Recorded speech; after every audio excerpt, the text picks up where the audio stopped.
This was not how Claire wanted her first real assignment to be.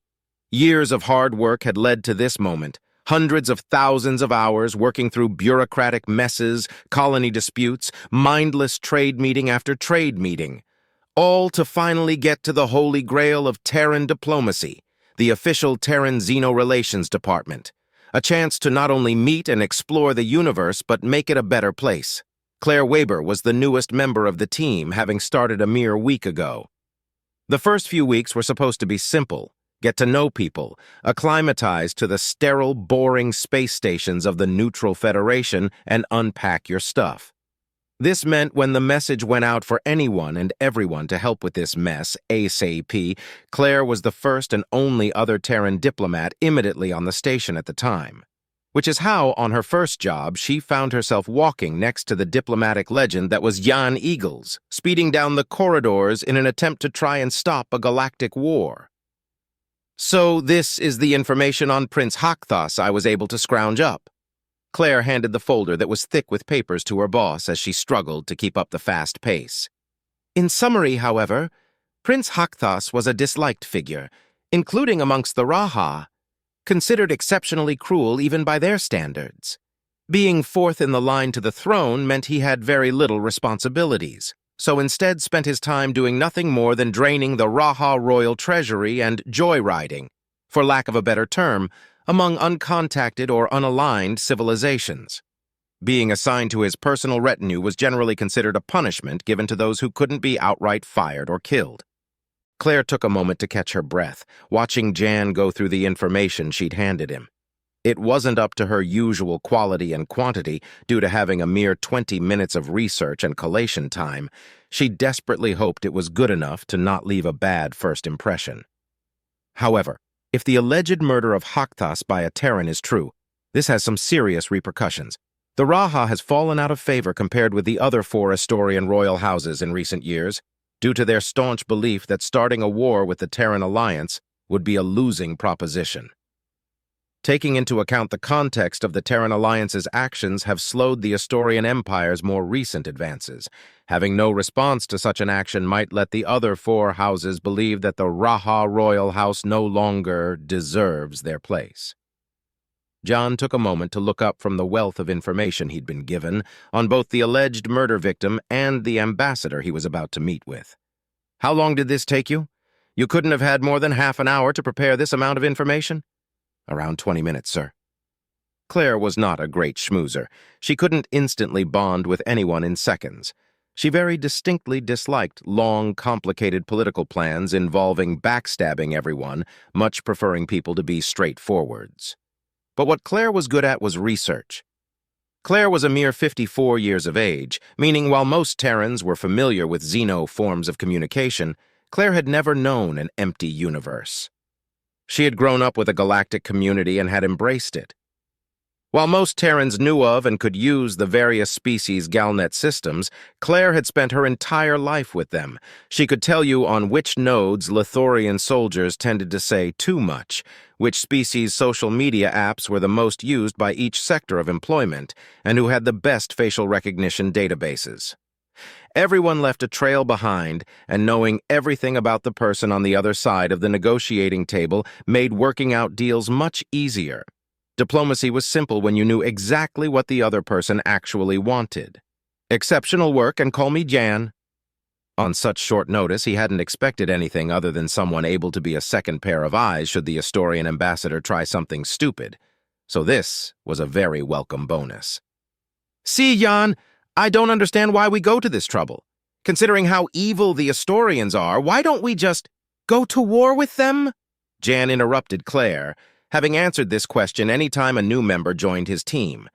It wasn't like the Terran Alliance hadn't used military intervention against others who had done similar actions in the past. There are a multitude of reasons, Claire. Many of our members joined the Alliance specifically for protection from the Astorian Empire. Dragging them into a war with the entity they were seeking protection from isn't really a good move. Also, while on paper we outnumber them, this force is spread out over a lot of small entities.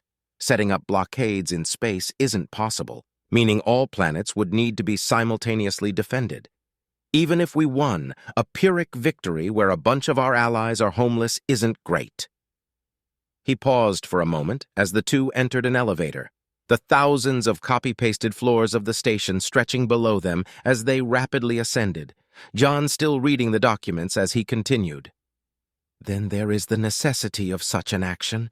The 5 royal houses of the Astorian Empire are only allied because invading each other would be more effort than it's worth. Optimistic estimates suggest a full-blown civil war in less than 10 years due to slowed expansion caused by the Terran Alliance. Don't fight a war. You don't have to. The elevator doors opened, causing the Terran to lower his voice.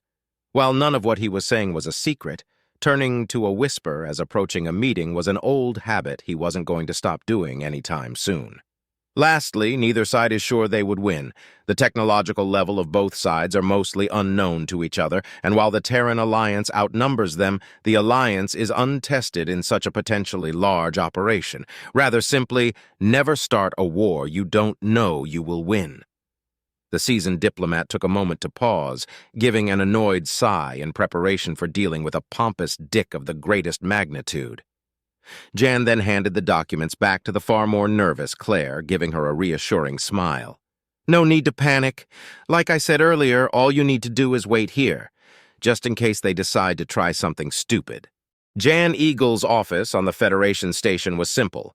A desk, various filing cabinets, a Galnet viewer, and simple seating for any visitors. The closest thing to a luxury was the small snow globe he kept on a filing cabinet, a gift from a close friend. This was the complete opposite of Unkgar's office. Opulence, decadence, any other fancy word ending with "ence." The head ambassador for the Astorian Empire, a Raha by the name of Unkgar, had taken his species' sense of superiority and self-indulgence and had given it life in the form of this room's decoration. Giant statues of prominent Astorian leaders filled the larger-than-normal office, paintings and holograms depicting their many victories over the subservients.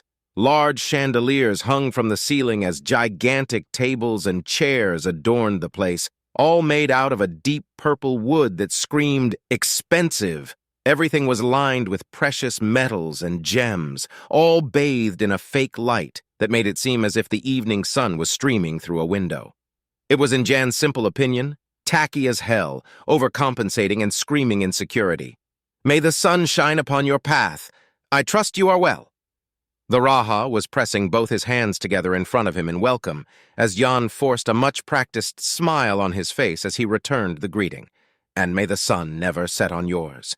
Unfortunately, things could be better for both of us. I give my condolences for the prince. Unkgar gave a wave of dismissal. We can discuss that later. The Raha chose to motion towards a seat opposite to where he was sitting, various ornate containers of a steaming liquid placed on a table in front of them, as well as various small snacks adorning the table.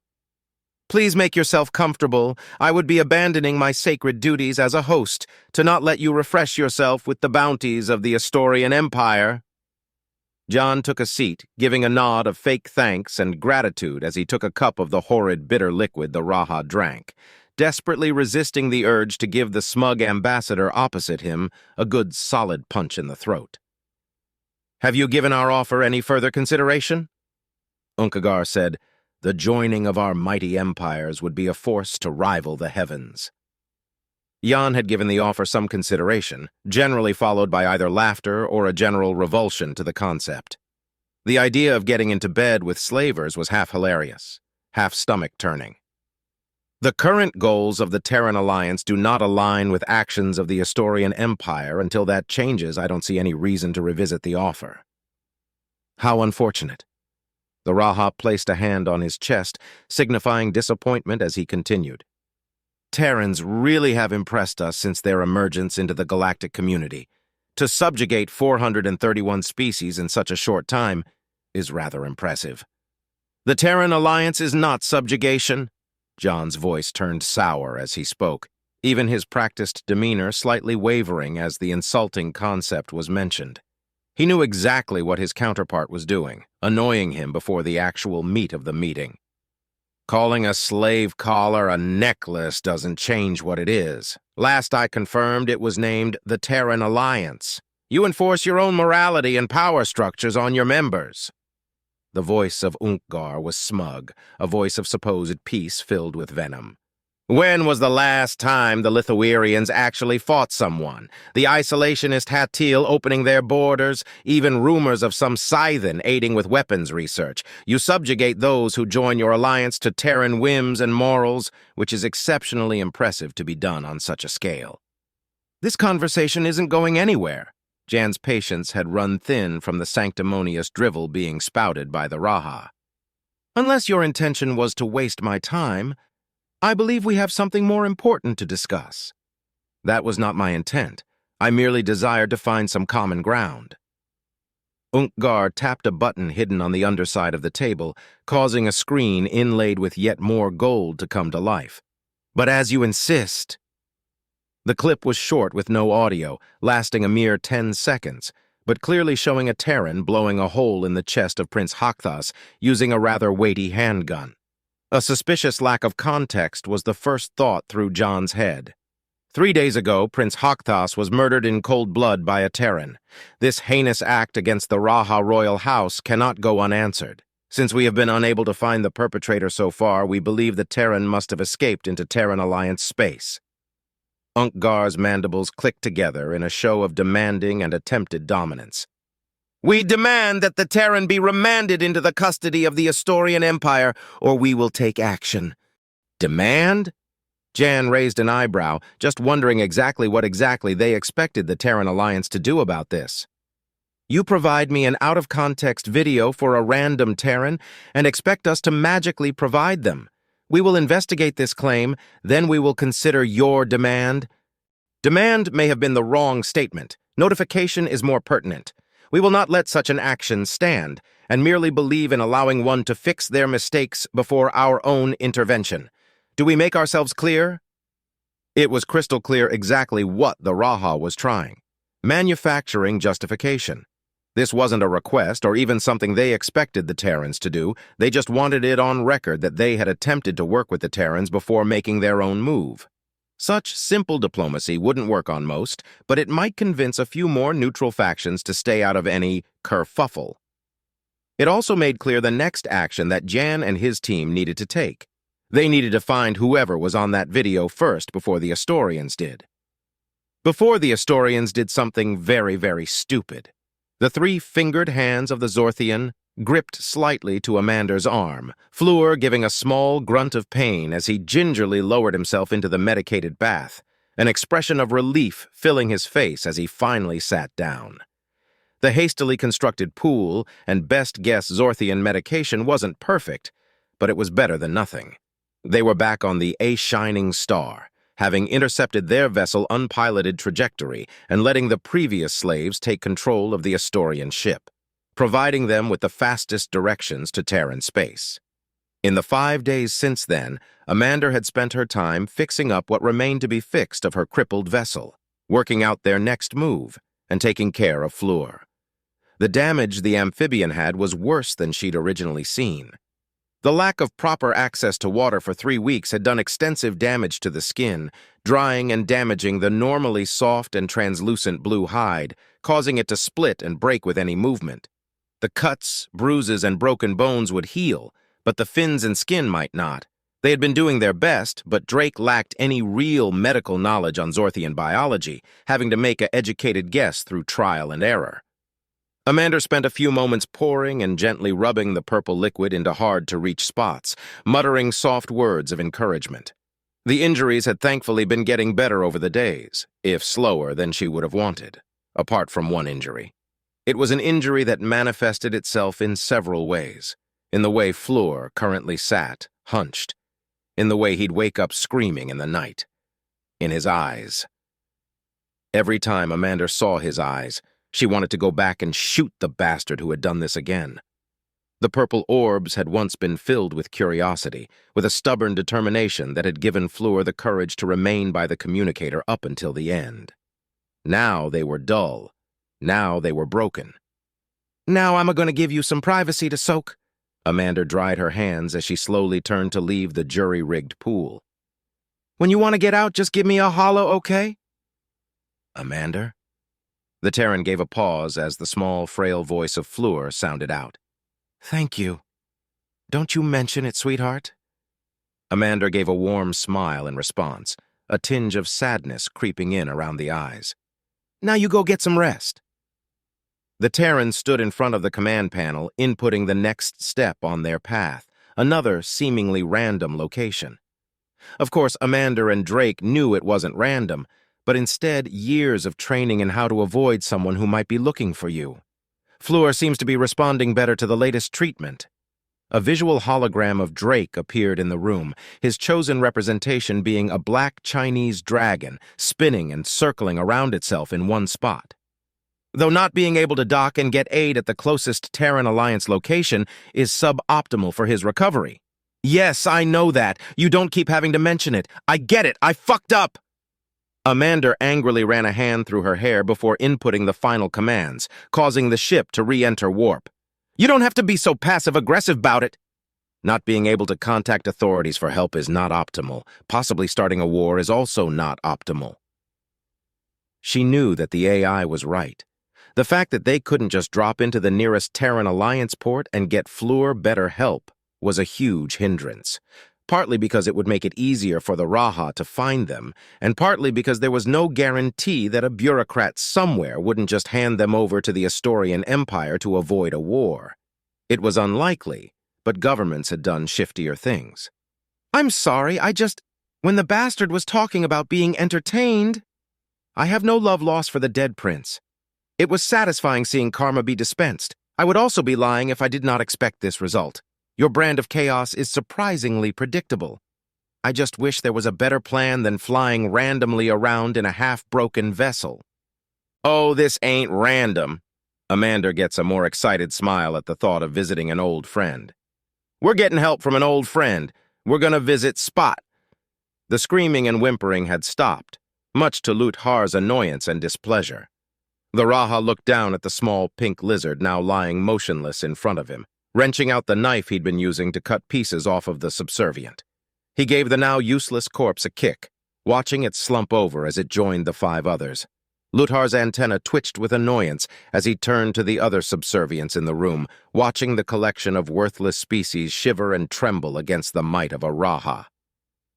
Useless. 5 days ago, a most heinous crime had been committed. Prince Hakthas had been murdered by a Terran. Luthar didn't much care for the cavorting prince, but caring for them individually was not his duty. He was head of the Intich Elite Guard, an unwavering disciple of Ink, the sun god who had long ago decreed that the warming light of the sun was only fit for the Raha. His job was to ensure the prosperity of the Raha royal house, no matter who was in charge, which made the murder very much his problem. Luthar took a moment to wipe his blade clean, storing it back within the folds of his clothes, the loops of fabric coming in bright oranges and reds, depicting their homeworld's sun. Finding the royal barge had been easy. It had been making a beeline for Terran space, making intercepting it child's play. However, getting to the next level of the burrow had been harder. All databanks had been wiped. No security records existed. Even the discarded, fired kinetic ammunition the Terrans liked so much had been removed. Apart from the call to the royal treasury and the various bullet holes in the walls from the Terrans' destructive power, there was no evidence at all as to who had committed the attack on the Raha. Well, all apart from one thing. They had left the subservients untouched. This was why Luthar disliked Terrans. If they were just another weakling, subservient race, he would understand it, but Terrans had so much potential. So close to greatness, yet choosing to throw it away at the last moment. They had utterly destroyed the Hatil, planet-cracking a colony before just stopping. They had formed one of the bigger alliances in the galaxy in a mere 70 years, but then did nothing with it. Here they had executed an almost perfect attack on the Royal Guard, but then let their empathy stop them from finishing the job. Had they have just killed everyone on the ship, he would have no more information than a grub in the dark. But instead he, and the 4 elite Intish Guard he had brought with him, now stood in front of the room of quivering, pathetic subservience, using the usual methods to get the information they wanted. Luthar started to reach for the next unfortunate soul, a brown-furred mammal who whimpered and pulled back before stopping. He whispered a few words to one of his men, the elite guard leaving for a few minutes before returning with a container of impulse engine fuel and a plasma torch. "I apologize to all of you. I just realized my mistake. I'm treating you like intelligent people." Luthar popped the cap of the container off in one swift movement, never removing his gaze from the huddled pile. "If a Raha was in your position, they would know the information. If a Hagorthian was in your position, they would know the information. I'd even bet a Terran would know what information I need." Raha started methodically pouring the liquid over the group of subjugates, the flammable liquid quickly filling the room with a sharp, pungent smell, as shouts of terror and panic started to fill the room. "But you're not any of those things. You are all worthless, pathetic, unworthy of the light given by Inch. But together, maybe, if Inch wills it, you can make up one intelligent person. So let's have a group exercise." Luthar finished emptying the container before lighting the plasma torch with a flourish, causing the fuel-soaked subjugates to panic even further. "What do you know about the Terran who murdered the late Prince Hakthas?" Information started pouring in, snippets of anything each of the slaves had seen or heard about their saviors. Most of it was useless. He knew the Terran was female. He knew what she looked like. But a few pieces of pertinent information came through in the rush. "I saw their ship's name. I think it was called Star. No, it was called a Shining Star. They had an AI. They called it Drake. The prisoner's name was Fleur. They said he was a Zorthian. The Terran, they called her Amanda." Luthar raised up his hand for silence, clicking his fingers together into a tapping noise of positive appreciation. "See? That wasn't so hard. Why, if I close my eyes and listen, you all almost sound like one intelligent person." Luthar turned to leave. He had what he needed: names, a ship name, more enough information to start tracking them down. He then stopped before completely leaving the room, giving a disappointed clack of his mandibles, a sound that caused a deep terror in the slaves behind him. "Still, you have all failed in your duty. The Raha dragged you from the dark of your hovels into the loving light of Inch. You had one task, to serve Prince Hakthas, a task you have all failed at. For this, punishment is required." Luthar tossed the lit plasma touch behind him, cleansing the failures in Inch's burning fire.